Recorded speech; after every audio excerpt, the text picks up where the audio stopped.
this is Matt from InvestiQuant. Today is Thursday, August 26, 2021. Yesterday, the markets continued higher again. We now have 5 consecutive higher closes here in the S&P 500. And what we're going to be looking at this morning is what has happened following 5 consecutive higher closes. So let me go ahead and set that up in Discover. I'm going to grab all 4 instruments. The setup's based upon entering the market long at the open of regular trading hours, which is 9:30 a.m. Eastern Time, and then exiting at 4:15 p.m. Eastern Time.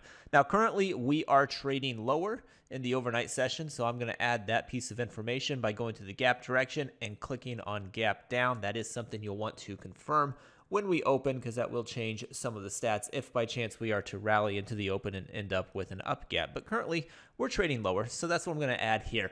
Next, I'm going to go into the price patterns library, and on the active today, at the very bottom, I'm going to take the very last option there, the unique moves of 5 higher closes. That's looking at 5 consecutive higher closes. So I've got that added. Next, I'm going to go into the indicators section. I'm going to say that we are above a 10, above a 200-day simple moving average. And now I can click View Results.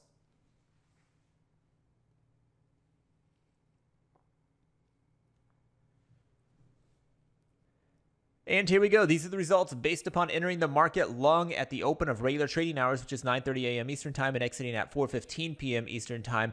When you open below the prior session close, and the prior session close made at least 5 consecutive higher closes in a row there. So this is taking place in a bull market environment, above a 10, above a 200-day simple moving average. We've got 114 samples in the S&P to look at. We've got 114 in the NASDAQ as well. The Dow comes in at 105 and the Russell 89. So large sample sizes here for all of these. And if we look at win rates on them, they are all favoring the upside, historically speaking. So the S&P coming in at 60% of those have ended up with a green candlestick for the day, closing above the opening print.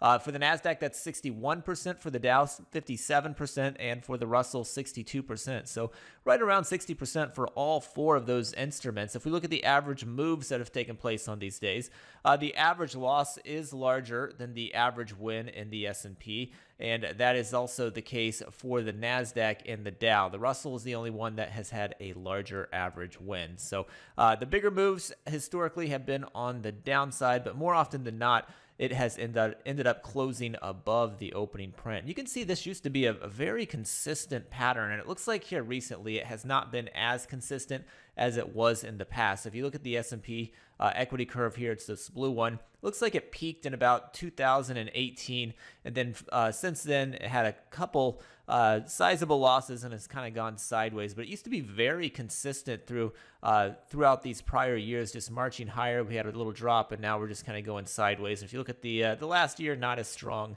as the overall sample. Last 5 years, a bit more neutral compared to the overall sample. So not as strong as it used to be, but still overall favored historically speaking. Hopefully you found that helpful. Good luck today, and we will see you next time.